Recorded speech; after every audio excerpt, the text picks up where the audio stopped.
right? You have a lot of turnover, possibly. Kelsey may be finished. Where I'm looking up average life expectancy. I'm dreaming at this point. Like, I can't. I'm done with the season. What's the next evolution of Pat Mahomes? And it's weird to be talking about a guy like, what's the next evolution of Pat Mahomes, and he's not 30. You could be anywhere doing anything, but you're hanging out with us, and we appreciate that. So wherever you're listening and however you're listening, we appreciate you guys for listening. With that being said, ladies and gentlemen, welcome to another exciting episode of the Game Plan Podcast. Alex Goodwin is my name. You can follow me on Twitter at Alex Goodwin TSM, on the artist formerly known as Twitter at Alex Goodwin TSM. That's T as in tacos, S as in sangria, M as in margaritas. Kennedy Miller, my dog. What's going on, fellas? How y'all doing? Man, doing pretty good. Ken, where can the folks find you on the artist formerly known as Twitter, dog? You can find me on Twitter at _Coach Ken __. New Twitter again, _Coach Ken __. I ain't gonna lie, it don't roll off the tongue. I know it. I know it. It don't roll as well as it used to. It don't roll. No, man. Like, this is one of those. To make a. Go ahead. You want to be more professional? Yeah, wanted to spruce it up a little bit. So I just put the coach in there, but somebody had already taken Coach Kennedy Miller, the thief. So I gotta throw something else in there. Coach Ken __. Hey man, those extra underscores be hurting you. But don't it? Tell you what, bruh, it'd be rough. But also joining us, friend of the show, long-time guest. I mean, at this point, you might have to pull up a chair for him just full time. Sinlaw Preps, Lamar Gafford. What's going on, big dog? Man, I'm good. Employed. Thank you, Rapids Parish School Board, back to Peabody. Yay.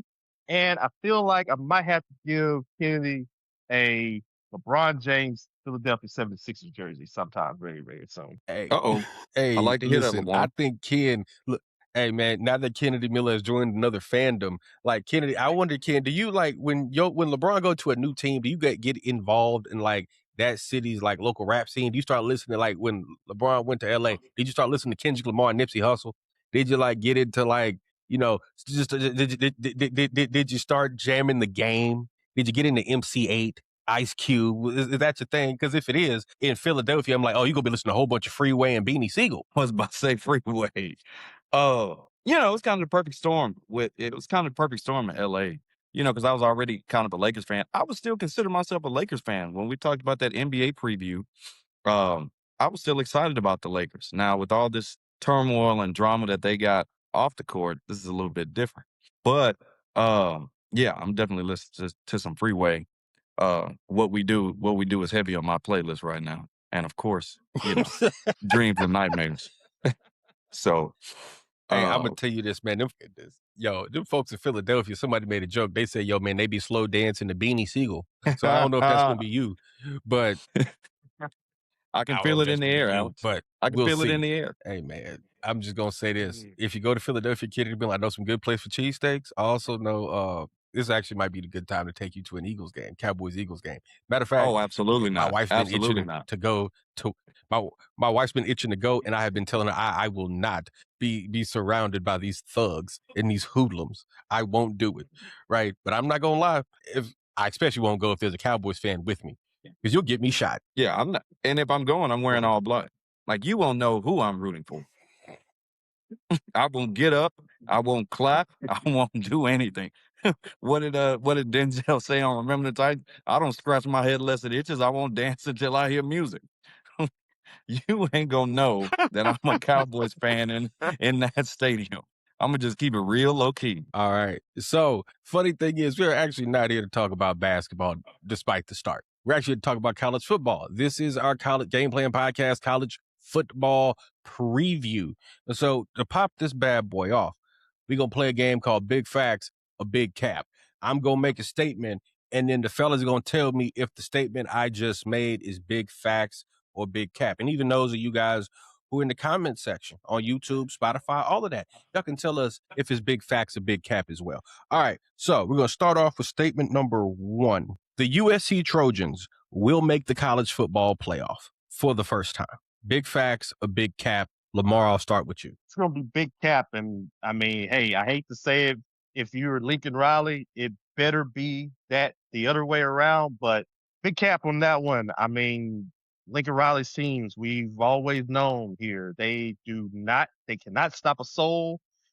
They have not done a very good job in preparing themselves for this new Big Ten. And I just still think that the Big Ten is still very, very tough for them. I mean, they still got to go up they still got to climb up that gauntlet that is, Indiana, Ohio State, some of the other squads that you have over there too. And I just think that the mountain is going to be a little bit too high to scale. Shoot, they're not even the best team in the West Coast that's in the Big Ten, and I think that's Oregon. So yeah, big cap. I'm going to say big cap as well. And it's merely because they have a 6-game stretch that is absolutely brutal. Oregon at home, Washington at home, at Penn State, at Wisconsin, home against Ohio State, at Indiana. They have a brutal 6-game stretch. So in that 6-game stretch, just looking at it right now, at best, we think they'll come out, 3-3? At best. Because I think they'll beat Washington, Penn State, and Wisconsin and lose to Indiana, Ohio State, and Oregon, right? And the thing is, does 9-3 get you into the playoff? If you're a Big Ten, the third or fourth best team in the Big Ten, does 9-3 get you in? Nope. I'm not quite sure, right? It's year 5 for Lincoln Riley, right? We've seen them have, they had Caleb Williams for 2 years, and they wasted a generational college quarterback because that defense couldn't stop a soul, right? So personally, I mean, for Lincoln Riley's sake, it needs to be big facts. But just looking at his complete body of work, I'm going to have to say big cap. Ken, what about you? I said the same thing, right? And it was for that stretch, that 6-game stretch. I had it outlined too. I just don't see any way that they, like you said, don't go at best 3-3 in that stretch. Now, they play pretty well at home, and, Lincoln Riley is very confident this year about that USC team. He's very confident that the defensive line is better and they're better in the trenches. And I think he feels like this is one of, if not the best team that he's had. But like you said, outside of Caleb Williams, outside of those years, right, it's been very underwhelming. It's been very underwhelming. And I want to say they're 16-10. They're 16-10 in their last 2 seasons in the Big Ten. And this schedule this year doesn't look like it's going to be any bit better. And so with the expectations that he has, I don't think they're going to make the playoffs. I just don't. Okay.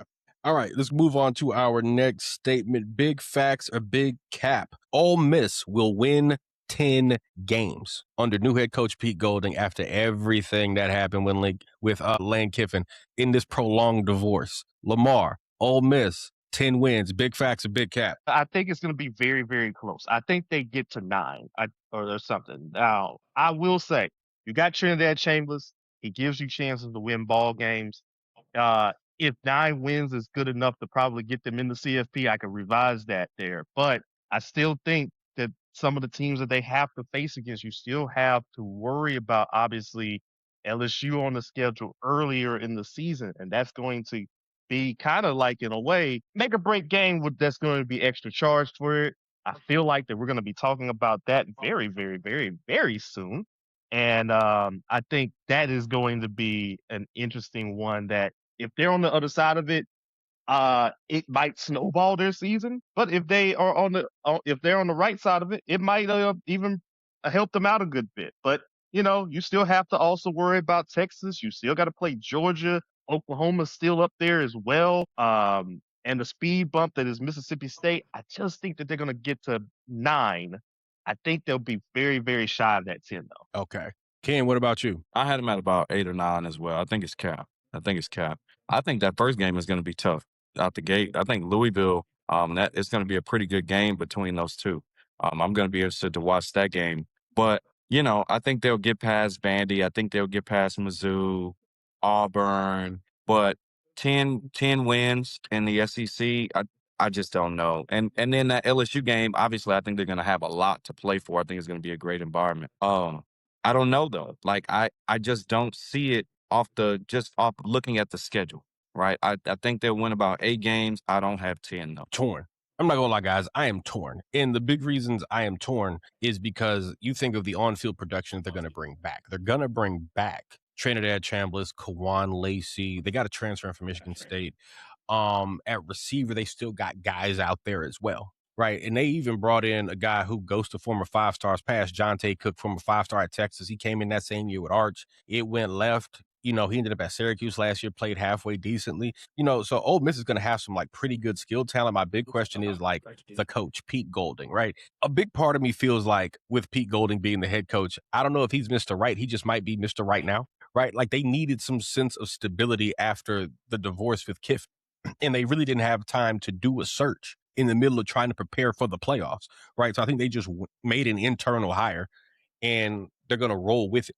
But I'm not quite sure how good Pete Golding's going to be at this, right? And I'm also not quite sure of like the idea of Ole Miss with high expectations, right? Like we've seen Ole Miss have some high expectations, maybe a handful of times, right? But not like, oh, back to back, we're going to make the playoff, and then push it from there, right? It's been very rare, right? And I think their schedule this year is a lot tougher. Like that 7-game stretch from LSU on is bad, right? At Florida, again, Vanderbilt, we're thinking of Vanderbilt a little bit differently now, but it's still Vandy. But I think they should, Clark Lee has done a really good job coaching that team up, right? Mizzou, they should be fine. At Texas, home against Auburn, home against Georgia, at OU. And in the close, Egg Bowl, right? That is not, there aren't a lot of just games I can look at on this schedule and say, yes, these are absolute W's. They don't have a whole lot of those, right? I think given the talent that they've got, and I think the offensive continuity that they'll have having Chambliss back, and I'm interested to see, are they really going to change a whole lot up from offensively from what Lane did from the year before, right? Because if they, I don't assume that they will, but if they don't, they'll have at least some continuity on that side of the ball. But I'm not sure. Especially, I don't know if do y'all remember the game management issues that Pete Golding had in that Sugar Bowl against Georgia? I don't know if y'all remember that, but he had some serious game and clock management issues at the end of the half and even at the end of the game that gave me some serious cause for concern.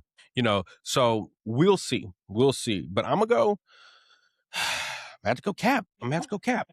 All right. Next one on the list: the North Carolina Tar Heels and the Colorado Buffaloes will both be bowl eligible. Kennedy Miller, big facts or big Cap? North Carolina has to go Notre Dame, Clemson, Miami, Louisville. Like I just don't see it.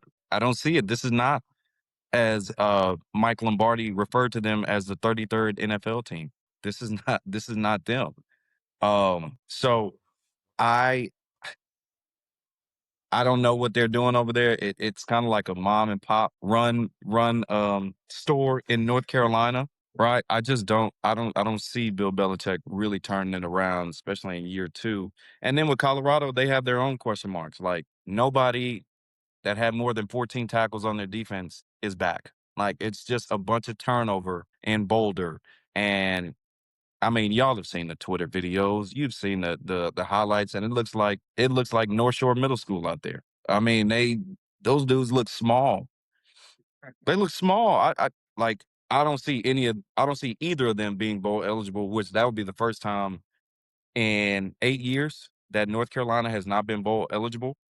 I mean, they weren't bowl eligible last year. Well, 8 years since they've not been bowl eligible 2 years in a row. Since 2018 and 2019, right before they hired Mac Brown. So clearly something is going wrong if they're not going to be able to be bowl eligible this year. Lamar?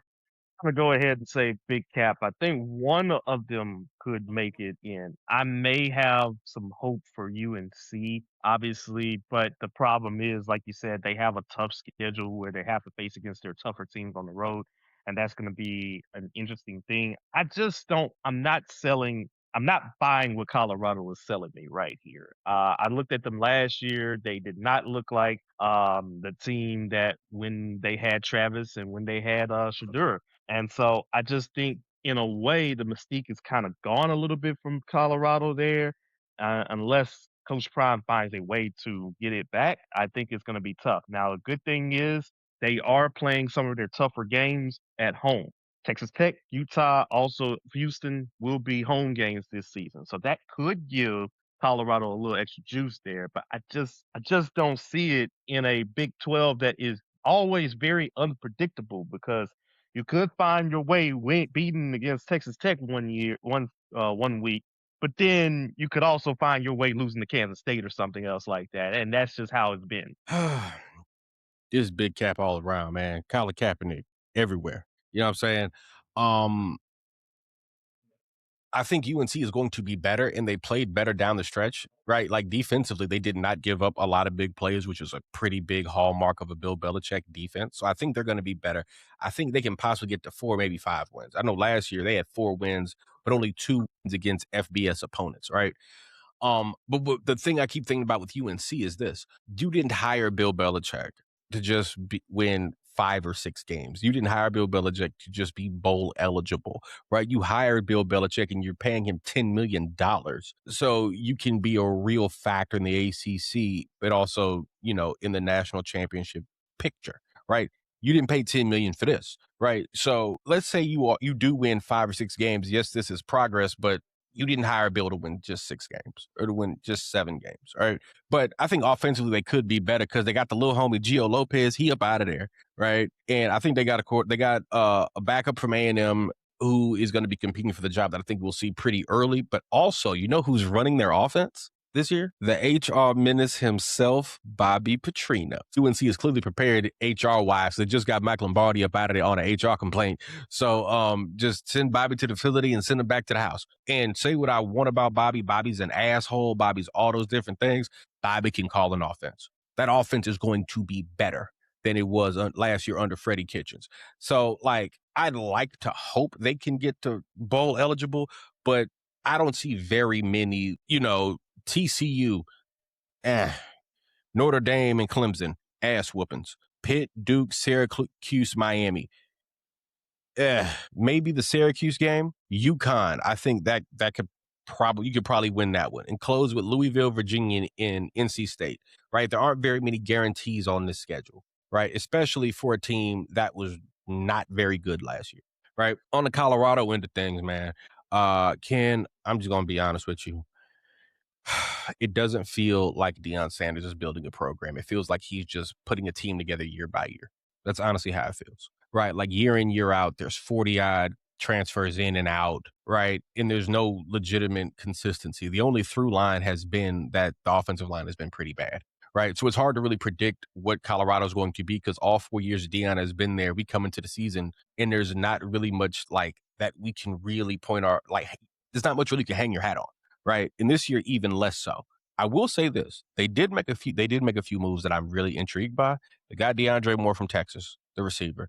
They got one of the most, I think he led the nation in yards, Danny Scudero from San Jose State. They got him as well. He's going to be playing receiver for them. And they got Brendan Marion from former head coach at Sac State, former receivers coach at Texas, and former OC at UNLV. He runs a really, really, really unique offense called Go-Go.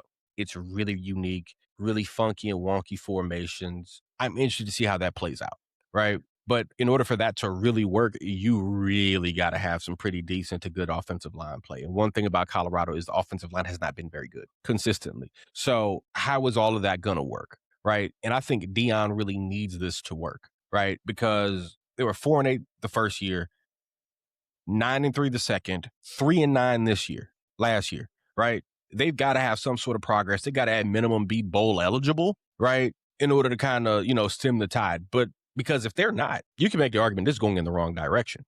You can make the argument that when the year they were good, this is about Shador, this is about Travis Hunter, and this is about all those receivers. And that was it, right? It was a flash in the pan and it's over, right? And the AD that hired Deion ain't the AD no more. So as they used to say on The Wire, your rabbi is gone. Right. So what does this look like, given everything I've seen? Cap.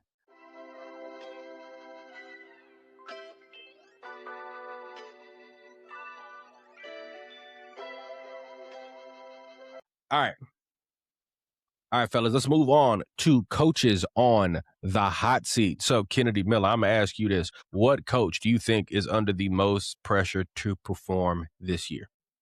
So it was a couple of coaches that were on my list, right?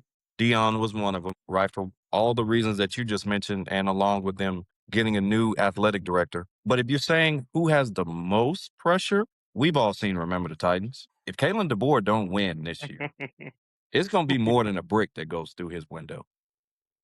Okay. I mean, last year, we all remember it, right? They get steamrolled by Georgia. They get steamrolled by Indiana, right? It just, how many times in our life can we say that we've seen Alabama get beat like that? We've seen Alabama lose, but Alabama get beat to that magnitude. I mean, the game was over. It was ugly. And I want to say, because I wrote this down, yes, how many times have we seen that happen in Alabama? That was their worst loss since, Alex, you and I were in diapers, since 1998. Okay. Kalen DeBoer already has had 8 losses in his 3 seasons at Alabama. And majority of those losses are coming after the month of November or during the month of November, right? Like, he's got pressure right now to succeed in that crimson and white. And then you couple along with the fact that the last, 12 years, either Alabama or Georgia has won the SEC championship 11 out of the 12 years. The Yep. only other one being Joe Burrow in 2020 and LSU. So if you don't succeed now, it is immense pressure on him to get thrown out the building if he doesn't do well this year. I think they'll be good. Like, I think he's done a really good job recruiting. They have one of the best recruiting classes, all of these things. But if he don't get it done, if they don't beat Georgia, or if they get embarrassed again like they did last year, he's going to be on the hot seat, or he's going to be out of there. He's already on the hot seat, I would say. I'm just saying, I'm not going to lie to you. I am looking forward to the first Alabama loss, like inexplicable Alabama loss, because, hey, man, thank God for Paul Feinbaum, right? Because I just sit there for 2-3 hours and just listen to them folks, and I'm waiting for the homie legend. I'm waiting for him, okay? And I'm going to be real, Ken. Do you know where Alabama is picked to, where they're picked to finish this year in the preseason poll? I don't. No, I don't. They are picked to finish 6th in the coaches poll and 5th in the media poll. Ooh. Above them is Georgia, Texas, Ole Miss, A&M, and LSU. That's picked. That's who's supposed to finish above them, right? They are in a really, really, really bad spot, right? Where it is crazy to think about. He went to an SEC title game last year, won a playoff game, won 10 games. This ain't good enough for those people. Not at all.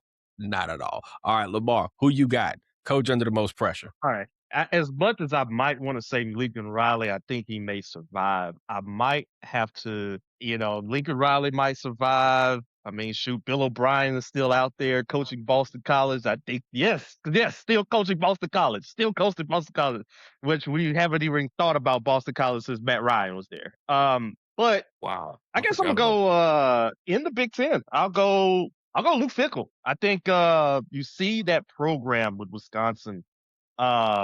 Wisconsin used to be a very solid team that that's probably going to get you about 8 or 9 wins. They're going to have a good time with all of that. Luke Fickell, I don't think he has made it to a bowl game since he's been there. And if he did, it's only been in his first season, and they have regressed since then. So if he doesn't get to bowl eligibility, I think they will find a way to probably get rid of him, because Wisconsin, I don't think that they expect them to they expect him to be at least a player, but I don't think they expect him to maybe be in the college football playoff. But at least I think that they would expect them to be much better in this new Big Ten. I can feel that. All right, for me, there's so many candidates for coach under a ton of pressure, right? But I think coach under under a ton of pressure that might get fired is easily Mike Norvell. Oh yeah, Mike Norvell at Florida State. So if you look back through, this is going to be Mike Norvell's 6th year there. First year 3-6, COVID year. Second year 5-7. Third year 10-3. Fourth year 13-1. That was the team that was undefeated, but Jordan Travis had broken his leg and they were down to like the 3rd string quarterback. And they put Alabama in the CFP over them. Since that moment, they have been horrible, right? They go 2-10 the next year and 5-7 last year. Under any other circumstances, you have a 5-6 year stretch like that, you get fired. You have 2 good years out of 6, you get fired. But they gave him a god contract after Nick Saban retired. Lanning, Sarkisian, Norvell, whole lot of people got a whole lot of money off of Nick Saban deciding to clear his office out, right? Norvell was one of those dudes. And without that massive buyout, they would have no doubt fired him, right? It's put up or shut up this year with Florida State and Mike Norvell. It absolutely is. Because I don't know if you guys, at least for me at quarterback, they're going to go with Ashton Daniels, who every time I've watched Ashton Daniels play football, I'm like, God, I hope this boy's going to class every single time. But if you go through their schedule, right, they got SMU at home, at Alabama, right? Then October, they go Virginia, at Louisville, at Miami, home against Clemson. I think it is reasonably on the board that he gets fired before the Clemson game. I think it's absolutely on the board. Mike Norvell is up out of there. Because, and he's another one, Ken, that I think if you rely on the portal so much for, that means to me you can't recruit and develop your own players, right? Like you have an issue identifying high school talent, getting them on campus, and then developing them into like high quality football players. If you're constantly relying on them, right? And that's what they've been doing. Those 2 years they were really good. They really hit big in the portal with Jared Verse and some other guys, right? The last 2 years when they've not been good, they struck out bad on DJ Uiagalelei and others, right? I think they got some good dudes in here, and they're gonna have some decent running backs. They're gonna have Trey Wiseman, who's in from Texas. You got Deuce Robinson, he's back. They got a couple. Makai Danzy, he's still there. They're gonna have some good players offensively. The Desir brothers on defense, but I'm like, yo, if Mike Norvell don't do it this year, and I mean do it like. He'd have to win, I think, at least 8 or 9 games to keep his job. And I'm not sure if I see 9 on the schedule, if that makes sense to you, Ken. Oh, absolutely. He was somebody that was on my list. But when you said the person that I thought had the most pressure, I thought it would be Kalen DeBoer. But definitely since that run, right, since that Jordan Travis injury, Florida State has basically been non-existent. They've not been relevant, not even been close to being relevant. And yeah, like time is ticking. Right, it's one of those programs we're not going to wait long. And frankly, I think they've waited long enough, right? If it don't work out this year, they might not even wait till the end of the year. They might get rid of them, like you said, mid-season. Because we've seen it now. Like if there's nothing, if you're not going to bring nothing to the table this year, then it's not going to change. You know who I did think you were going to say, though? Or who I know you've thought about saying? Who? Your boy Dabo. He was, yes, I did. There's so many, Ken. And he the one, Dabo Olstein. Yo, Lamar, I don't know how you feel about this. It's been a very long time since Clemson was Clemson. Since Trevor Lawrence, the artist formerly known as Deshaun Watson, Sammy Watkins, Deion Kane. It's been a very long time. Talk about someone else, the artist formerly known as Christian Wilkins, who I'm going to just be real with you. I don't know what he was doing in that locker room because he ain't got a phone call yet. Terrion Arnold was charged with felonies.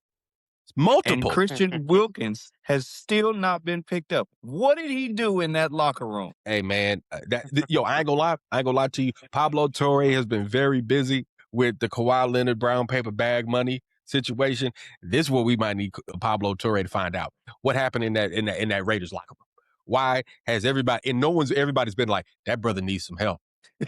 Right? It's got to be some of the most vile things you've ever heard. Like what is it? Yes, like Terrion Arnold is facing what life. He's facing life. The Texans brought him in. He signed with the Seahawks, didn't he? Yeah, I think, or he's about to. Whatever it is, like they brought him in for a workout though. He was on Hard Knocks, and Christian Wilkins is still out there being some freak. Unsigned. Yes. So I think the thing is with Clemson to let's land the plane. Yeah. It's been a long while since Clemson has been at the top of the sport. Right? It's been a very long time. And I think Dabo's slow to adapt to NIL. Dabo's slow to adapt to the transfer portal. And then, them, swinging and missing in certain areas, right? Like Cade Klubnik was supposed to be the dude. He turned out to be okay, right? Last year they were, like disappointing in terms of how good, in terms of the defensive talent that they had and what the actual output was, right? And he's doing something I think is very interesting. He's turning the clock back. And he's bringing back in old assistants and former players. Like he has very few guys that were outside that did not come up in the Clemson system, right? So Chad Morris is back. So Chad Morris was the OC for the artist formerly known as Deshaun Watson. I think the beginning of the Trevor Lawrence run, I might have that. Maybe that might have been Tony Elliott, right? But Chad Morris is back. If you look on that staff, it's staffed with a bunch of former players: Taj Boyd, Ben Boulware, CJ Spiller, right? Like there's not a whole lot of guys from outside to bring a different set of eyes to what's going on there, right? And Dabo's been in that job. We got to be going on to, it's got to be like year 17 or year 18. Dabo's been in that job. This is year 19. Going into year 19. Year 19. This child and graduated high school. Hey, man, at a certain point, you get to a place where, and I said this a year or so ago, this feels like what it felt like when things started coming apart for Mac Brown, right? At some point, it's going to come a time where they look up, like maybe they ask Dabo, well, I'm not going to lie to you. Dabo's not going to step down. Ken Lamar, do you remember in The Wire when Burrell told Cignetti, he said, step down. Oh, no, you're going to have to can me, Mr. Mayor, right? I think that's going to be that's going to be Dabo Swinney's thing, right? But I think I think we're close. I think Dabo Osteen is very close to have preached his last sermon. I think this year, depending on how it goes, I think this year could be it for him. You know what I'm saying, Lamar? And I think that he definitely deserves to probably have that opportunity to, we'll see how it happens here, because honestly, you've seen again Clemson regress a little bit. You've seen now in the ACC, other powers have started to become a little bit better. Miami started to become better. SMU's been competitive in that one there. And Clemson has just been kind of living off their name for the recent years and stuff. And, he's done a lot.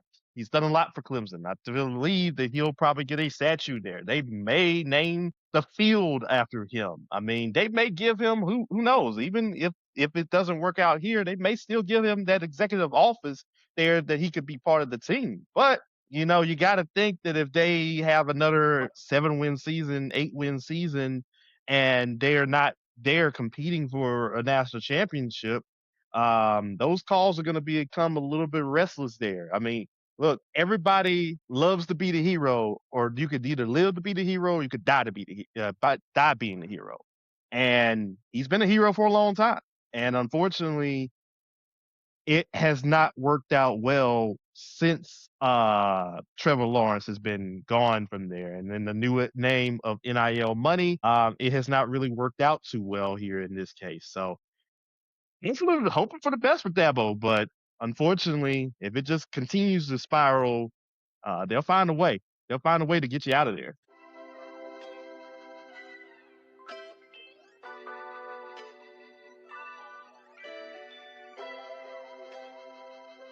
All right. Let's move on to our next topic, guys. A lot of coach changes, a lot of, upheaval year in, year out with the portal and everything like that. So sometimes you have a situation where a team was really bad in one year, but the next year they've totally got a whole new lease on life and they're balling. So, guys, I'm going to ask you this. Which team do you think is most likely to improve by leaps and bounds from where they were last year? Ken, I'll start with you.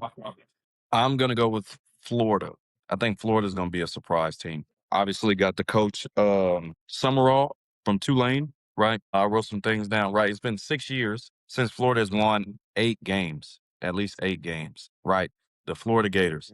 But this year they played no Alabama, no LSU, no Tennessee, no A&M, right? So you kind of got a favorable schedule. And then John Summerall, whether it be at Troy or Tulane, he's never won fewer than 8 regular season games in his first 4 years anywhere that he's been. So I think the way the schedule is, I think Florida is primed to have a bounce back year and hopefully reset 8-game win threshold.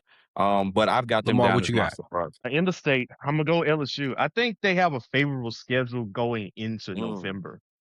And I think for as messy as Lane Kiffin is, the dude can coach. And the dude can coach, and the dude can do some good things there. I mean, look, he made Ole Miss. He made Ole Miss a national championship contender. Like, think about that for a minute here. And so, can you imagine what he could probably do at LSU, where you're the biggest game in town, you're the only big game in town, and you could probably get a lot of the guys from LSU coming in there. I mean, obviously, Pop Houston is going to be one of those in a couple of years. Ahmad Hudson looks like he's going to be one of those in a couple of years as well. But I think for this year, the offense is going to become much better. They really fell off the wagon after the first couple of games when they had that losing streak under Brian Kelly. And I just think that maybe Lane might be the guy that gets it rolling back. Schedule's kind of favorable. You do have Clemson to start off the season. You do have the game against Ole Miss to start off the season. But after that, A&M is going to be a tough game, but you just never know what that might happen. I think they're going to be a little bit juiced up for that game there. But in between the A&M game in September and the Alabama game in November, their October is easy. And if they could skate by with that, maybe lose one or two games between that Alabama, Texas, and Tennessee games, I think they might still be all right in the process of making it to the SEC championship game and possibly playing for a national title. All right. And I'm gonna say this about Lane Kiffin. And we've talked about this before on the show about assholes. One thing ain't nobody got time with when they're dealing with an asshole. People don't got a whole lot of patience, right? The only way to deal with an asshole is things better be going good. Because if it's not going good, guess what you got to deal with? An asshole. And they figured it out very quickly with the American dream, Brian Kelly. Okay. Especially with Lane in the fact that we've got the portal now, we've got NIL now, and there's no such thing as a year zero anymore. Right? Like there's not, we're going to wait. Just give me a year to get my recruiting class in here, my guys in here. We'll see what it is year two. No. They had the number one portal class, Jordan Seaton at left tackle, Sam Levitt in from Arizona State. Like they've made some moves, right? Like they've got talent there, right? And the thing with LSU is LSU always has talent, right? It's just about, are they coached well? Do they play well? Right? For me, I have two. Can I cheat a little bit? Can we cheat? All right, I got two. So my one is Penn State, right? Matt Campbell, first year, and I'm gonna be honest with you, I think of Matt Campbell in a lot of the same ways I think of the man they just fired, James Franklin. If you can go win and play for a conference title at Iowa State, and they play for 2 conference titles at Iowa State, you're a really good coach, right? The same way I thought about James Franklin winning 9 games in back-to-back years at Vanderbilt, right? Like, hey, man, you do that there, you somebody. You can coach, right? But Penn State, like if you look at their schedule, their first 5-6 games are pretty. They have a good schedule. Yeah. Marshall at Temple, Buffalo, home against Wisconsin, at Northwestern. They're starting off 5-0.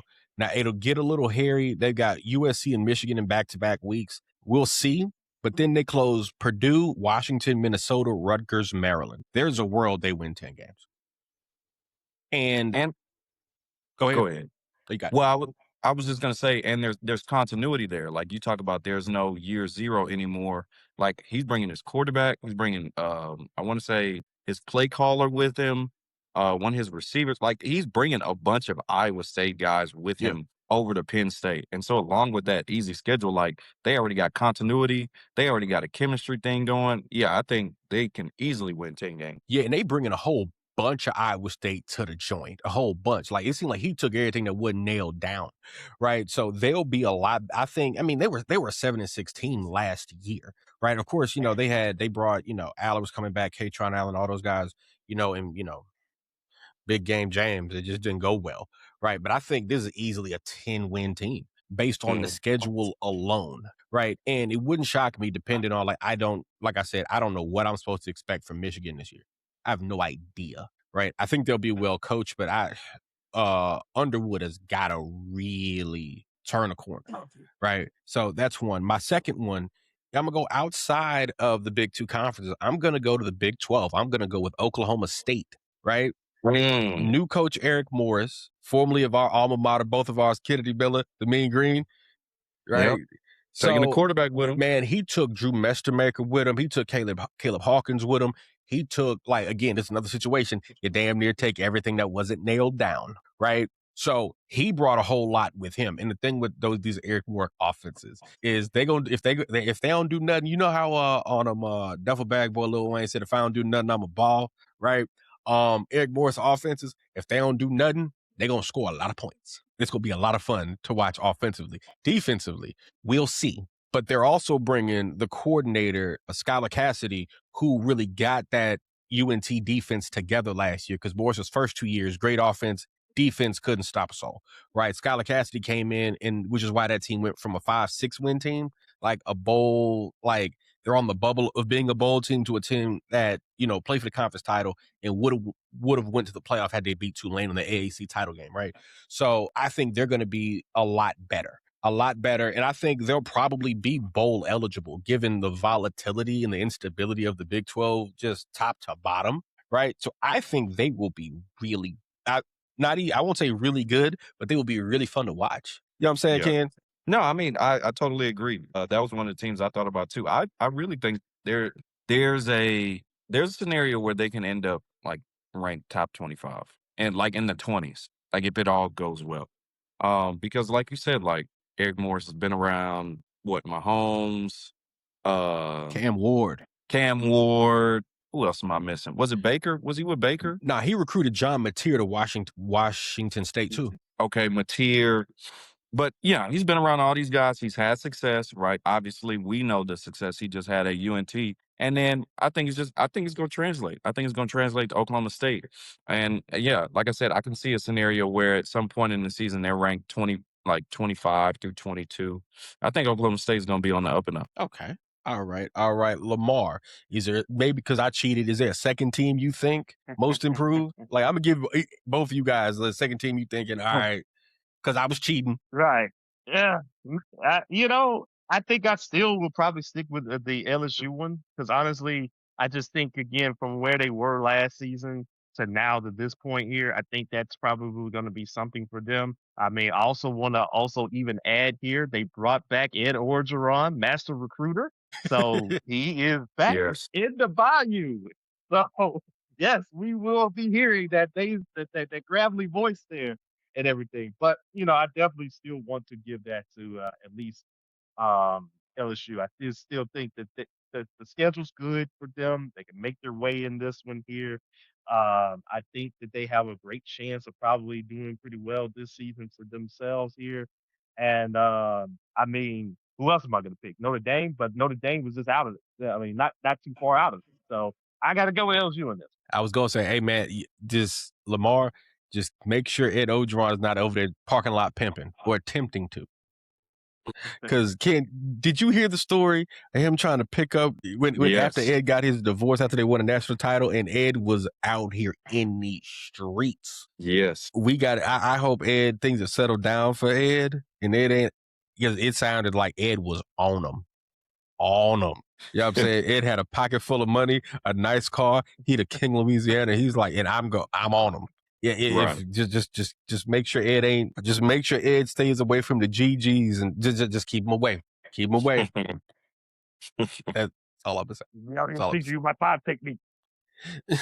No, that man, I think for those of you who are unaware, Ed Orgeron had women's kids who he was dating out there at LSU practice doing drills. This is the kind of nonsense Ed Orgeron was on, right? Like I don't think he probably can pull that off now that he ain't the head man in charge, right? But possibly Ed is it'll be take little homie to work day every day. You just got to make sure it ain't that.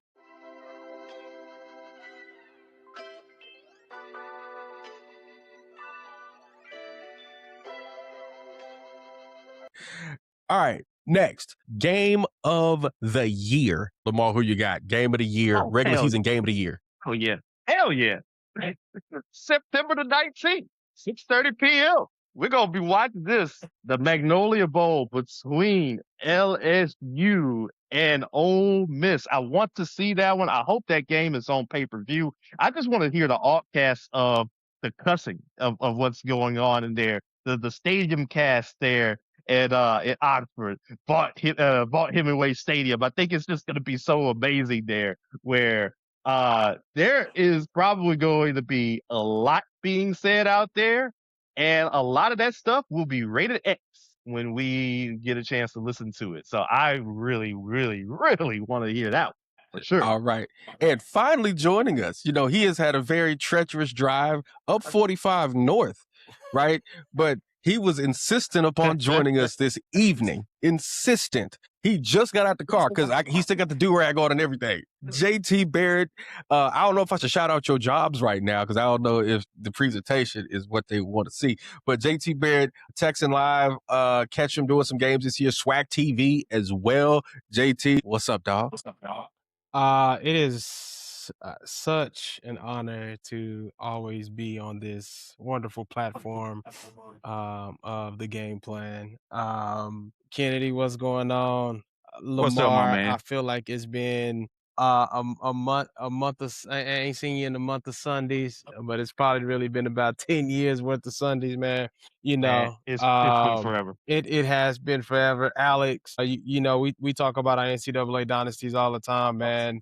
What is up, everyone, man? I'm glad to be here. Yes, sir. Doing all Glad to right. have you. All right, Jay, we're to at have the you, sir. big moment, biggest game of the year. JT, we even saved a couple segments for you because we knew you had a lot to say. Biggest game of the year. Game you're most looking forward to this year. Well, I mean, if you look at it on paper, right, we know what the biggest game is. All right.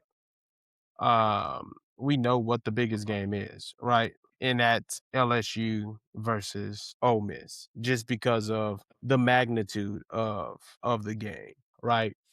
That feel of when leaving from one school to another, then you have to play each other the next year, and that fan base really hates you, and those players really succeeded without you, and we're just really just a few plays away from doing it big. I would say that, but I know that's what Lamar was just speaking about. So I'm gonna go something totally different, man. I'm gonna actually go, and this could be a bias of mine, but I'm gonna go Texas, Oklahoma this year.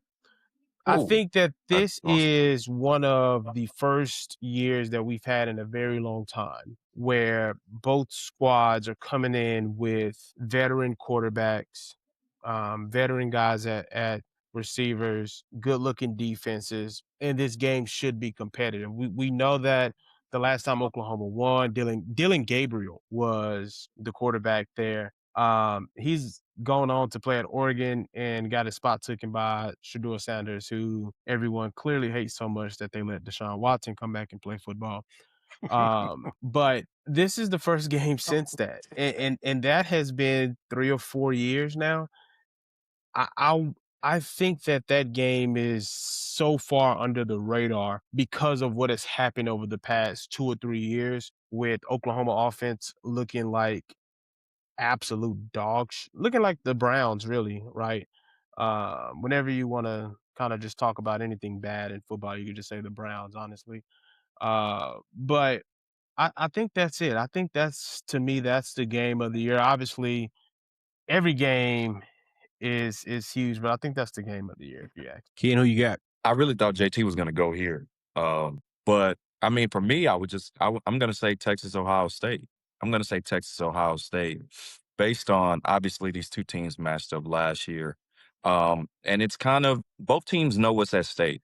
Like both teams know what's at stake in this game. First of all, the SEC versus the Big Ten, right?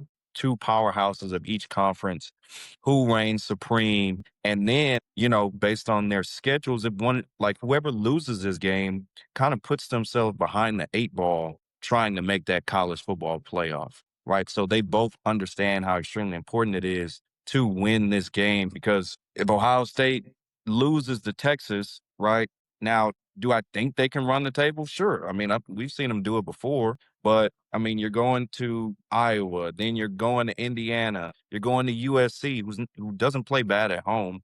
You still got to play Oregon. You still got to play Michigan the last game of the season. Texas, we already know. They have to go to Tennessee. They have to play at LSU. They play A&M at the end of the year. So for one of these teams to lose that game early on, it puts a lot of pressure on that team to kind of run the table down the stretch to solidify a college football playoff spot. So that's why I think it's so important. Now let me ask you this, right? Like out of these two teams, Kennedy, between Texas and between Ohio State, which coach are you gonna trust more if they lose early on? Trust Like down more the stretch. Yeah, like down the stretch, right? Like, all right, this coach will be able to bounce back after a loss. Because I know who I'm going with. Yeah, I would have to say Ryan Day. That's the clear answer.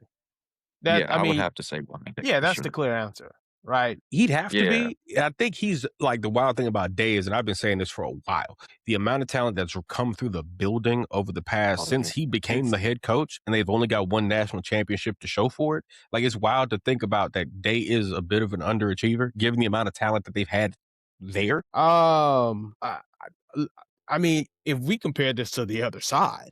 No, but I'm saying, I'm just saying, I'm not making a comparison. I'm just saying in general. I'm saying in general. I get what you're saying, but like if we were to compare this to the other side, right? No, like Ryan Day is Nick Saban compared to. Listen, man. I don't know if I say that. I would say I would say, like, think about it. I would say this: the difference between Day and Sarkisian is like Day has the one national championship, right? That's like the big fundamental difference there. And like, let's be honest, Ryan Day got that job. Like, the factory was already up and running, right? He just became the floor manager, right? He just became the floor manager. Texas was much more of a full scale. Like, we got to make some changes here. This is a much more of a remodel than I think even Sarkisian originally believed the job was. Now, I do think Sark got a whole lot of pressure this year, and he got a whole lot of pressure for it feels coming into this season for Texas the way it did for Ohio State. I want to say 3 years ago, where Ohio State spent like $1 gazillion on the roster, brought in Caleb Downs, brought in all those Quinshon Judkins, brought in all those dudes, right? And it was like, all right, you kind of got to do it this year. Texas is in a very similar situation. You go get Cam Coleman, you go get Relique Brown, Hollywood Smothers, Rasheem Biles. Like, they go get some guys. And they go, like, you fire your defensive coordinator to hire Will Muschamp, right? And like, Muschamp to me feels like, sometimes, remember when the Boston Celtics, they made Sam Cassell the number 2 man there under Missoula. I was like, oh, so if this doesn't go well, we already got the interim in place, baby. That's all that means, right? I'm not saying I think Sarkisian is going to get fired, right? I'm not saying that. I'm saying, like, there's a world where this could go south, right? I think, but with the level of talent Texas is coming in with this year, I've only seen Sark this confident twice, right? The last year they won the Big 12, and the year right after that, right? Like, talent-wise, these teams are like comparable, at least like to that, right? But the problem Texas has had over the past couple of years, it isn't like it's against your Georgias and your Ohio States, right? Sark got to win. Those are games he's got to win. Now, what's up, JT? Let's be honest. Let's just cut to the point. Your problem with Texas over the last couple of years is Steve Sarkisian. Okay, like Steve Sarkisian is like, I'm pretty sure like it's 4 guys here on this podcast. We probably have all had that one ex that we have given everything to, and somehow at the end of the day, it still wasn't enough. But instead of looking at themselves in the mirror, they blamed everything else. That's Steve Sarkisian. Steve Sarkisian has had all of the resources in the world in order to build every roster possible that you can name. And instead of spending the money on a roster, he spends it on Ferrari so people can take pictures in front of them. And instead of spending the money on decent coordinators and like strength guys, he's out here calling plays like, yo, like, this dude, I think that he's a good coach. Yo, man, he can't call plays like this. I think he is so emotional with all of the, like, when it comes to play calling. And I think we talked about this before. Years ago, when Quinn Ewers, it was Quinn Ewers last year there, and they was making that run in the playoffs. I said, Steve is going to f this up. And you want to know why? Because Steve is going to try to highlight Quinn Ewers like he is supposed to be a first-round draft pick, instead of trying to hide him like Michigan did J.J. McCarthy. You see what the difference is in coaching? That's what coaching does. When your quarterbacks suck, you hide them and you're still able to win. When you think your quarterback is good, you don't hide them, and then that's what happens to you. Sark needs to win. He has to win this year. But if he doesn't, he's going to make another excuse, because that's who Steve Sarkisian is. This got very personal very quickly. I'm like, I'm like, does Steve owe you money, JT, that we don't know about? Like, He does not owe me money, no, but I'm sick of the excuses from Steve Sarkisian. They have damn near the most money in college football, and it's excuse year after year after year. Oh, we don't have a quarterback, we don't have offensive line, or this happened over here, this happened. Bro, shut up. Go out and coach the damn game. Win some games. It is so funny hearing this from an Oklahoma fan right now. It is so funny. The reason why I'm saying this is funny, JT, because I'm like this. There's all this wrong in Texas. Like, you know, of course, these rivalries going like ebbs and flows. But it's been ebbing, baby. Like, that's one where like Brent Venables, like, of course, there are hierarchies on these types of things, right? Where Sark clearly has Brent Venables' number, but Kirby and Ryan Day have Sark's number, right? But if you think about this, right? If you actually put it into context, you think about this. Oh, wait. Is this an excuse coming? Is this an excuse coming? Is this an excuse coming? It is not. When Oklahoma actually had a competent quarterback, Steve Sarkisian lost the game. They went for it on 4 tries from the one, and they couldn't get it. Yeah, that was bad. Yeah, that was rough. I remember that year. That was rough. But I'm saying, like, JT. That's what I'm saying. He's too emotional. He be overthinking this stuff, man. Well, I guess what I'm thinking in terms of that, JT, it's a competent. I mean, okay, Mateer didn't have a hand. He still brought his dumb ass out there. Regardless of what it looks like. And that was Venables' fault because he was emotional in that point. Just put the kid out there. And let's put Hawkins out there and let him run. If we lose, we lose. But you can't risk Mateer going out there and he can't throw. Literally, Texas, all they did was play 8 in the box. I would have done the same thing. I think the thing I'm thinking about is by the end of it, right? No matter how you slice it, in the 3-year span, other than that 34-30 win, you cannot get outscored. 40? You can't get beat 49-0, 34-3, and 23-6. Right? Like, it's gonna come a point where they're like, "Hey, dog." And it's wild to think about Oklahoma. Like, during the Stoops years, it was the defense, and they could, put a good offense out there, right? Lincoln Riley years, the offense is going to be hell on wheels, but defensively, they can't stop you, me, Lamar, and like 7 of our other homeboys, right? And that's now still Lincoln Riley's problem right now, yes, by the way. Yes.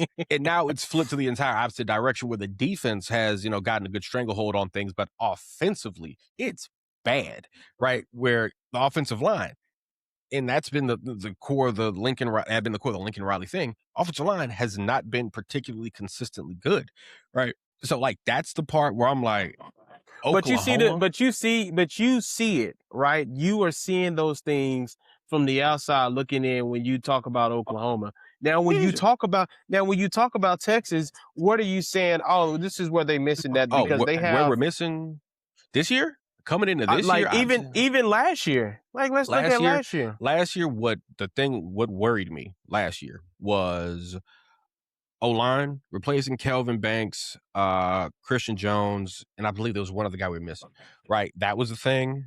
We were really young at the skill, like we were really young at receiver, right? Like those were things in that schedule for me last year. I was like, there's a world. And what was the coaching mistake? What was the coaching mistake?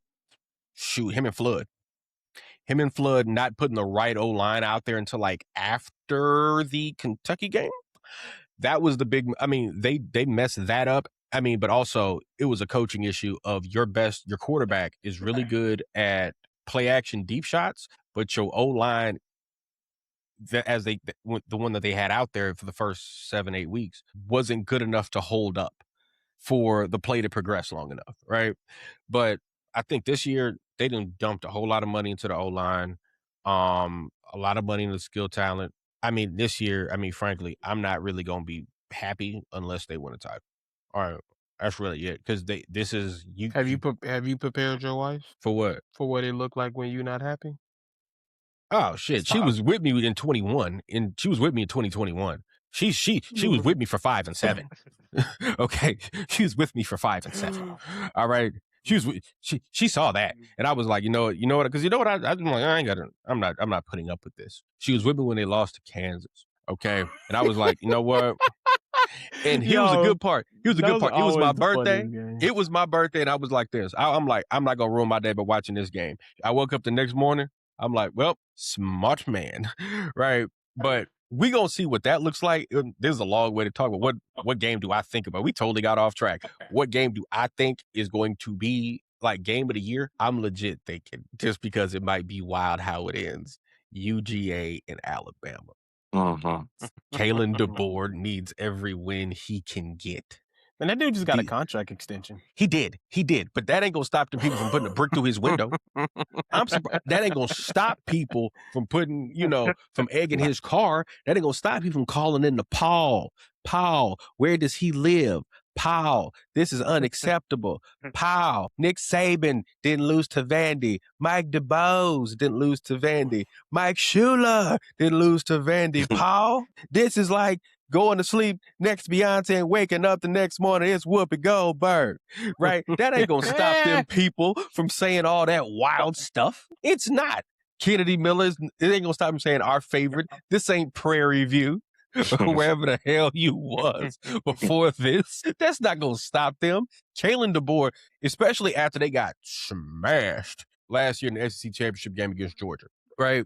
This is going to be a game where I think that game, him and Grubb going to have to cook. Because last year, him and Ryan Grubb cooked going into that Georgia game. And even the year before that first Georgia game when Ryan Williams made them boys run into each other like Harry and Marv on Home Alone. Right? DeBoer was cooking. Like DeBoer coming to those games cooking. So, and I think he going to have to cook. He's going to be cooking with gas on that one. All right, let's wrap this thing up. All right, fellas. So let's One last thing. Yeah, what's up? Never forget the Alabama fans. These are Alabama fans here that got so bad at Auburn and Cam Newton that they poisoned the tree. They did. They killed the tree. They did poison the tree. And then called in the Paul Feinbaum show to talk about it. Don't forget week 10, Notre Dame and Miami. Yes. I do forget. Okay, Notre Dame does have a 1-game season. And it's basically that. It's like 2 games. They still have to play USC. And Marcus, we trust. The crispies of the fades. Man, Marcus been dipping his head in a car oil pan. Okay, that's what he's been doing lately. All right, Marcus got all that fiction up in there. I'm sorry, they do not play. I forgot that they canceled that series. Notre Dame USC series is not happening. Yeah, it's just Notre Dame has a 1-game season. It is they're gonna play Miami and that's it. That's all. But the bad part about Notre Dame is, remember they lost to Northern Illinois that time? Hey man, yes. That's like, hey, I do. That is on the board. That is on the board. It's and on Marshall. the board. Yeah, and Marshall. And Marshall. They got the coach. They got the coach at Marshall a job. Yeah, they got Charles Huff a job. Yeah, the coach at Northern Illinois is on Hard Knocks. He's a running back coach. Look at that. Yes, he is. I knew I recognized him. I kept looking. I'm like, bro, where do I know that guy from? Hey, I tell you what. That post-game interview. Hey, maybe Notre Dame to schedule Prairie View. Get Tremaine Jackson a job. Man. Come on, ULL. Get on the schedule. All right, guys.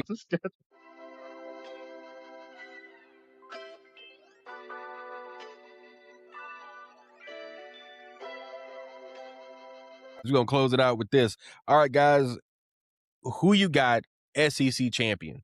I'll go one by one. Ken, who you got winning the SEC? Texas. I think it's theirs to lose this year. JT? Oh, this is going to be a tough year, man. I think there's a lot of good competition. I'm going to tell you who's not going to win it, which is Texas A&M, because no matter what, never trust Texas A&M. Why would you? Yeah, exactly, right? I mean, they're going to find a way to f something up. I think in his third year, I think they're going to put it all together. Give me Alabama to win the SEC. Lamar, who you got? I'll be different. Why not Georgia, right? I mean, Georgia's always going to be in the mix, so why not? Kirby will always find a way. Kirby has some well-coached teams, and even though the Athens PD may have something to say about Georgia, I think Georgia will always find a way to at least come out on top. They are sponsored by Progressive now. Progressive Insurance. No. Yo, you know what this is like? This is like after Magic, we found out Magic had Magic was sick. This is like when Magic started doing them safe sex commercials. That's basically what this is like. Yeah. Basically what this is like. Yeah. Good God. All right. Penn I'm gonna go State Georgia next here. is going to be, sponsored by baking soda. Let's move on. Ken, you have on your work shirt, so I'm gonna move on. But I'm gonna go Georgia, right? I think as much of a Texas fan that I am, I think Texas, like, they've got to prove they can beat an Ohio State or beat a Georgia before I can pick them to do it, right? Like, that's something they've got to do, right? A lot of Saban assistants have tried to do it, tried to replicate the Saban model. Kirby has done it in full, right? We're at this point, year in, year out at Georgia. Half the time, I don't know what coming into the year, I don't know what these dudes' names are. I don't know what they look like. I don't know nothing, but I know they're going to be really good. Much like at Alabama, year over year. Oh, we just lost Deron Payne and Jonathan Allen. Oh, but there's like Quinnen Williams sitting right here on the bench, right? Or, oh, Calvin Ridley is gone to the leagues. What are we going to do? Oh, we've got Devontae Smith, Henry Ruggs, and Jalen Waddle and Jerry Jeudy, right? We're just going to keep rolling them out. And every year, year in and year out, Georgia rolls them out. Like, nameless, faceless, but they're ballers, right? So I'm going to go Georgia to win the SEC. I think Georgia takes it. Big Ten, who you got? Lamar, I'll start with you. Ohio State. I just think that they're the most talented team out there. Indiana will give them a run for their money, though. I like Cignetti. I love the way he coaches out there. I love what he's done over there at Indiana. But I think Ohio State, they just one of the most expensive rosters out there for a reason. JT? Gosh, I actually think this is going to be a tough one. Like, we saw Indiana run the table last year. I don't think they're going to do that again here this year. You have Ohio State with now second year quarterback. You have Oregon now with a veteran quarterback. You also have USC now with the veteran quarterback, and I think it's going to be between one of those three teams. I think Washington could be sneaky, although they had that whole offseason thing with their quarterback and Damon Williams and Lane Kiffin trying to steal him out of the portal or pay him to get into the portal. It was a whole bunch of stuff. But, I'm going to go Ohio State as well. I was between Ohio State and Oregon. I wouldn't say I don't trust Dan Lanning. I just don't trust Oregon, like, as a whole, like, to really be that team that's just going to go over the top. Like, and I know it's a different Oregon team than, when we were teenagers and DeAnthony Thomas and all those teams that Oregon had that were super fast paced, but didn't really have like a lot of work in the trenches. It's a different team now. Dante Moore is an experienced quarterback. I just like Ohio State, like Lamar said, like, they don't have one of the highest payrolls for no reason. Like, they got dudes. And I think they're going to win the conference again. It's either going to be between them and Oregon, in my opinion. And I'm going to just go with Ohio State. That's the wild thing with Ohio State. Like, I could say they're probably going to have, a 4 game season this year. The Texas game, the Michigan game is always a game. They got like 2 others, I think. I'm always looking at Ohio State, like, year in, year out. I'm always like, wake me up in December. Right. Wake me up then, right? Because that's when they're going to get some games that really matter against talent that's at least, somewhat consistently comparable to what they've got, right? Like, you talk about 33rd NFL team, them in Georgia. Like, again, year in, year out, roll them in, roll them out, right? I would say Ohio State is the easy pick, right? But, and I think they've earned that, right? I think they're going to play Indiana again in the Big Ten championship game. And it's wild to think about this. Like, Curt Cignetti will get a whole lot of people fired, right, in the next couple of years. Because why can't we be good? Look at Indiana, right? Curt Cignetti, I don't know if any of y'all have gone through this, where, let's say you get married, you get engaged or whatever, and then you making it hard for your homeboys who've been with their girl longer than you have been. And now that girl looking at you, so what's up? When you gonna buy me a ring? Yeah. I mean, we've been together 6-7 years. I mean, what's up? They just got engaged. They'd known each other for 3-4 years. They've been dating 2-3 years less than we have. And what's up? He know what's up, right? It's gonna be a very similar situation with Curt Cignetti, where people are looking around like, so why can't we get it cracking? Why can't we get it going, right? I would like to pick Indiana, but I'm just not confident in the year-over-year consistency yet to give them the benefit of the doubt. Right, new quarterback Josh Hoover. They got some, like, they're going to be incredibly well coached, but I just can't give them the year over year. They'll be like that. I'm confident they'll be that level of good again. Right, so I'm gonna go Ohio State to win the Big Ten. That has to be how Iowa is looking at Kirk Ferentz, right? Like, Kirk Ferentz has been there for, like, ever. I mean, my Yes. gosh. Like, that dude has probably been there since I was born, man. Dude has not won anything yet. 1999.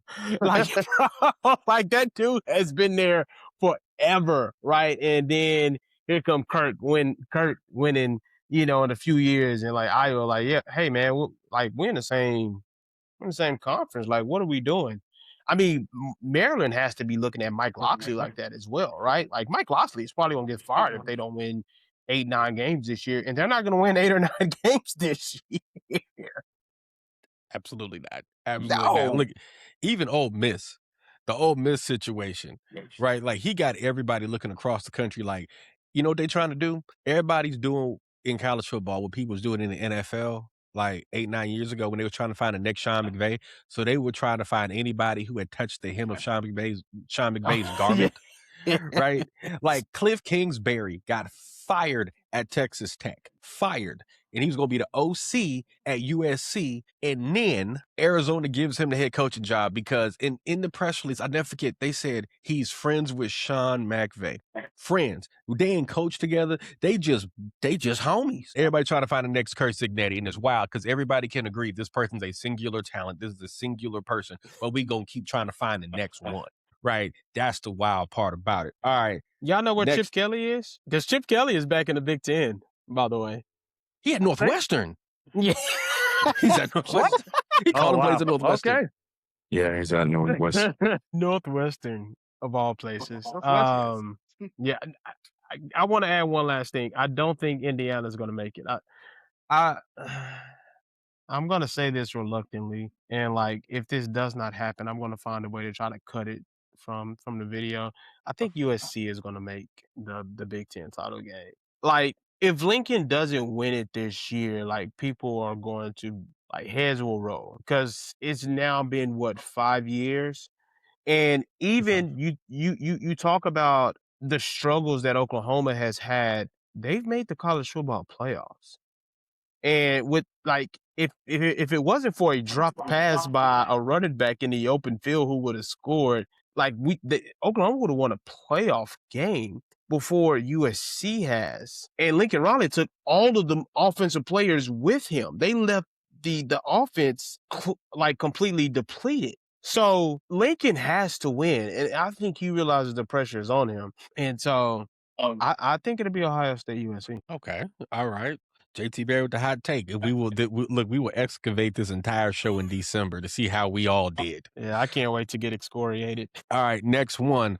I feel like the Big 12 is very simple. They've got more talent than anybody else in the conference. Even if the quarterback does have a game, well, he gone now. Texas Tech, again, I think they have a 1-game season, at least in the regular season. But there's not going to be a game where they're not the most talented team, at least in conference play. Playoff, we'll see about that. We'll see.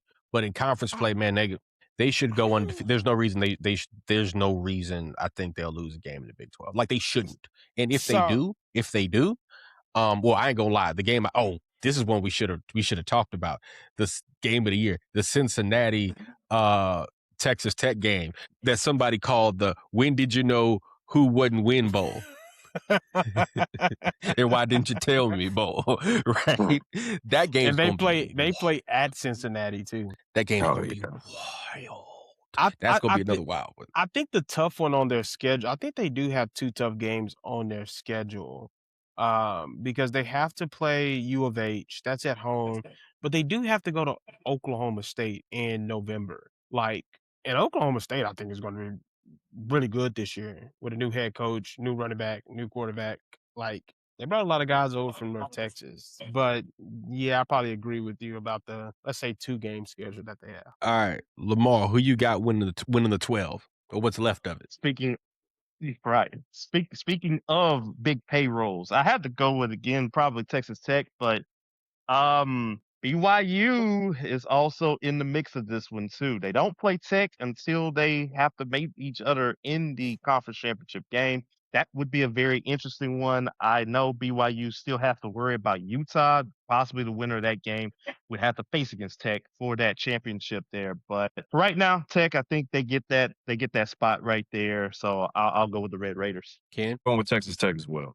I'm good. Like, biggest payroll, spending on football. I think Texas Tech. Jigga man. Yeah, I'm gonna go a little different. I don't think Utah's gonna be that great this year. And then you lose your head coach, who was supposed to retire, but then came out of retirement to go to Michigan for some strange reason. Because they needed someone different, someone who looked totally different than their last coach to come in and run the place and clean that thing all the way up there at Michigan. Um, I think Texas Tech is going to have a quarterback issue, and in this league in the Big 12, I think that it is all about quarterback play. And you have a few teams on here who have some veterans at quarterback, like the Oklahoma State, although I think it's going to take them another year or two in order to be really good. Listen, Kansas State is always a threat. Like, no matter what, Kansas State is always a threat. You never want to leave them out. They are always somewhere meddling like some bad kid, right? They always around. But I really like what U of H is doing. And they improved at offensive line this year. They have Mekhi Hughes, who was at Tulane, then went to Oregon, and now he's here, in Houston. I think their defense has improved, and I think Willie Fritz, if we're being honest, might be the second or third best head coach in the conference.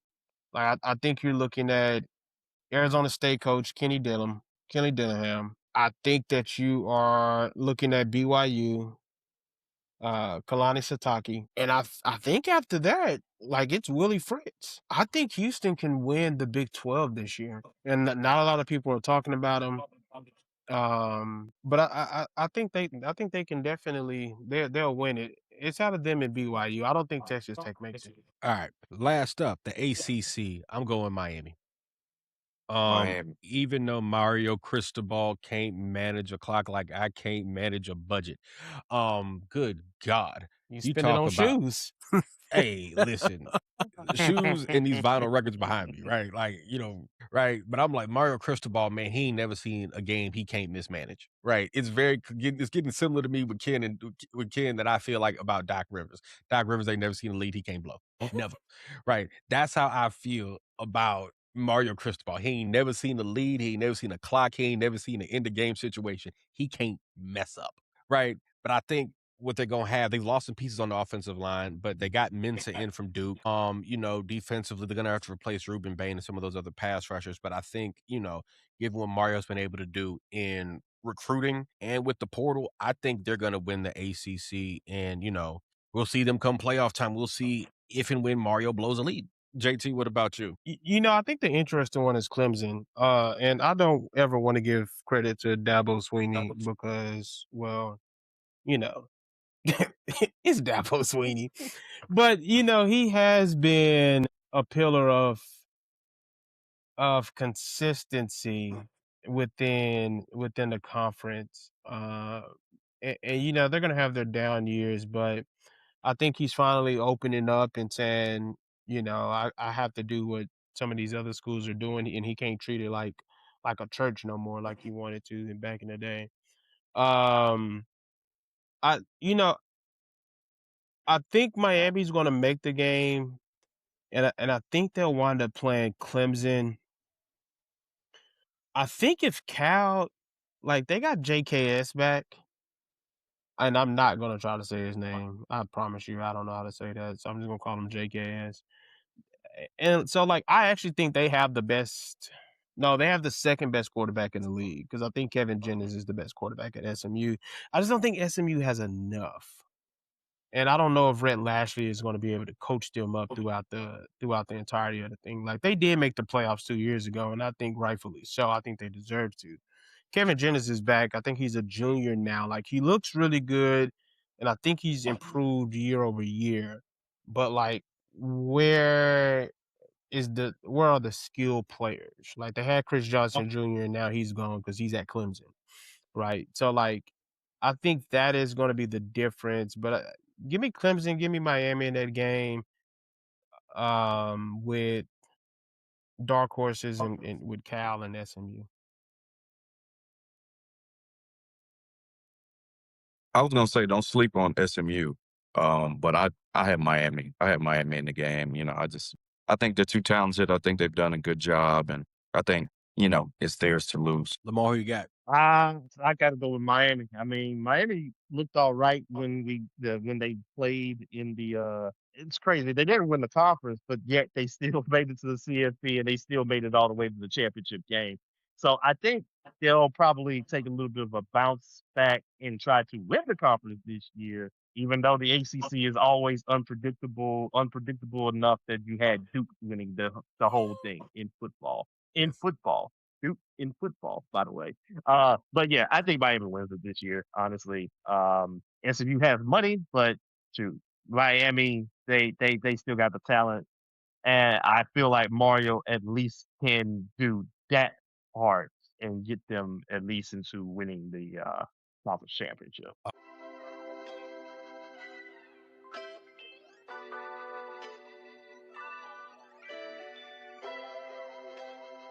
All right.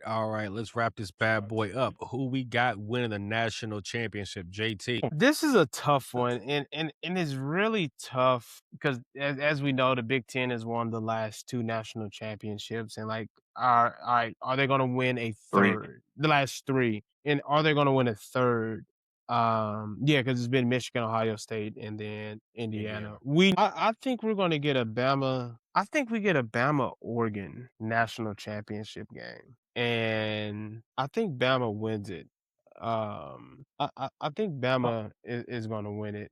I just think Kalen DeBoer is I just think offensively he's really good. And like, let's not forget what Kalen DeBoer was able to do at Washington, right? Like, he was at Washington for not a long time, but he was able to get Michael Penix, get a few other guys, Roma Dunze, and like, they made the national championship game.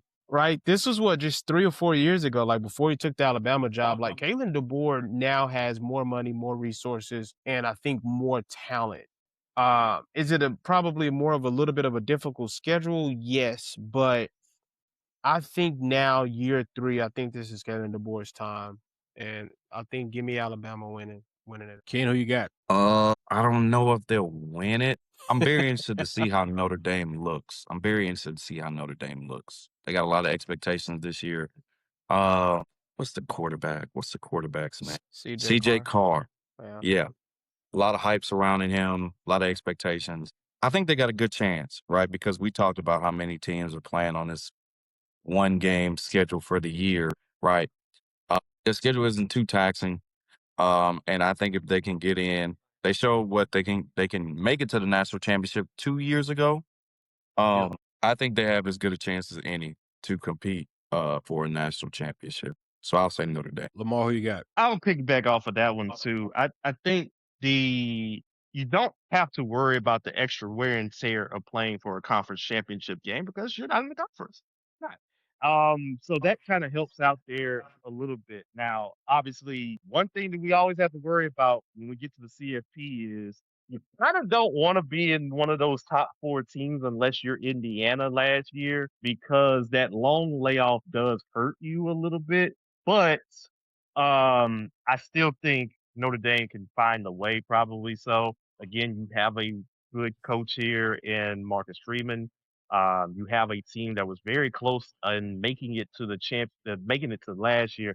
And I think how they ended last year and how everything fell on the opposite side of them making it last year, I think that really kind of got them a little bit angry about that, even though I still did not agree with the decision of saying, well, we didn't make it to the CFP. We're just going to take our ball and go home and not even play in the bowl game.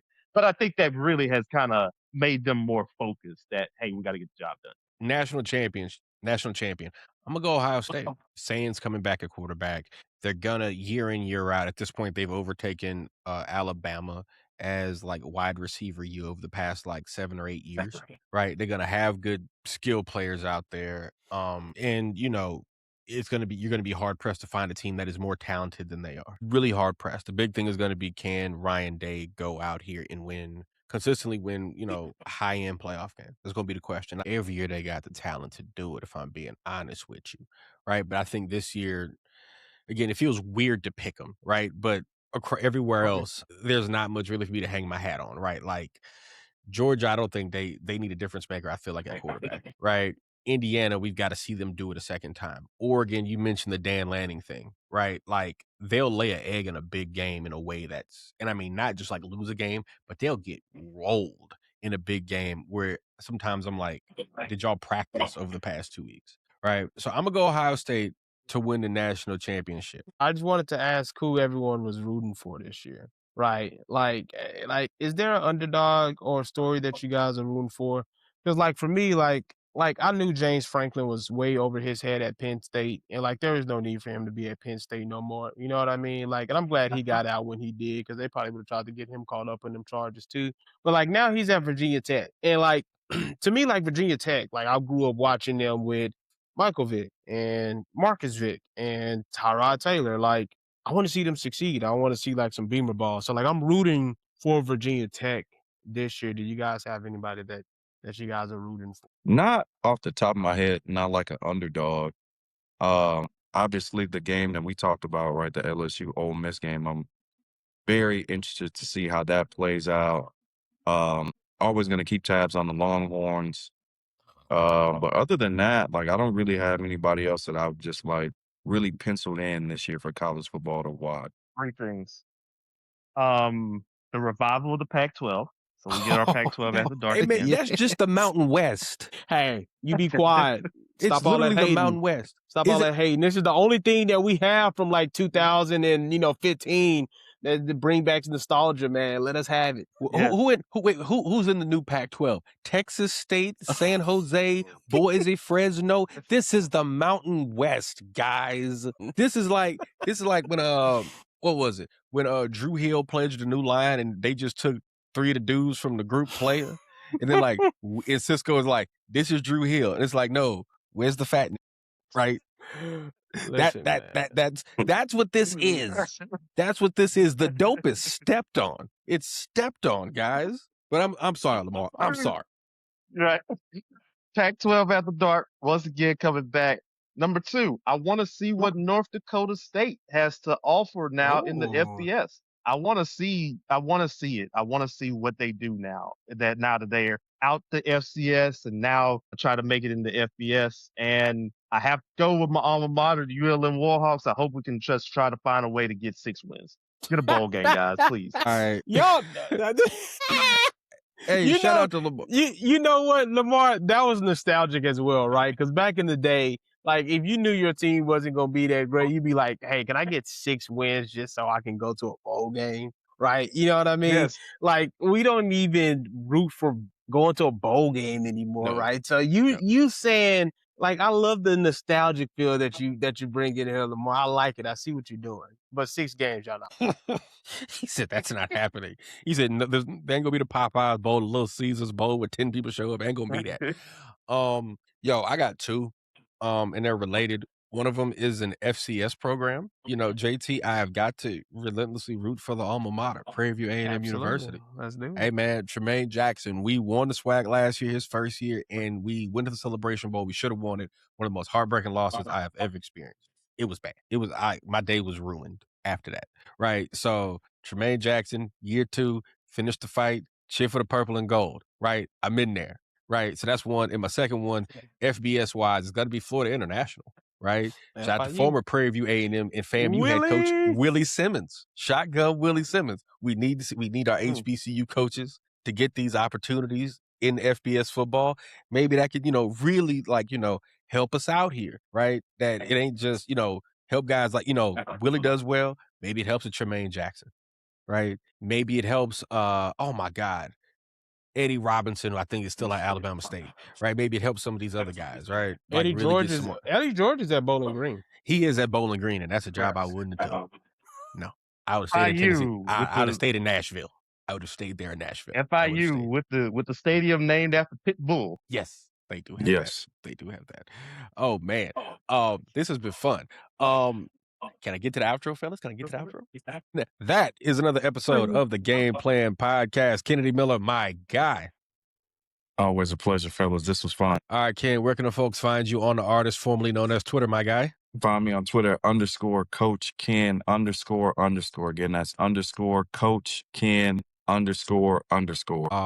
All right, Lamar Gafford. Where can the folks find you on Twitter, and where can they find all of your work on Louisiana sports? You're doing a new radio show this fall as well on Louisiana high school sports as well. Tell the good people about that so they can support you. Yeah, the LSU fans gonna find you, by the way, JT. So I'm just gonna let you know that right now. But yes, you can find me on Twitter at Lamar Gafford, all in one word, at Lamar Gafford, all in one word. We got SinLabPreps.com. We're getting ready for the football season.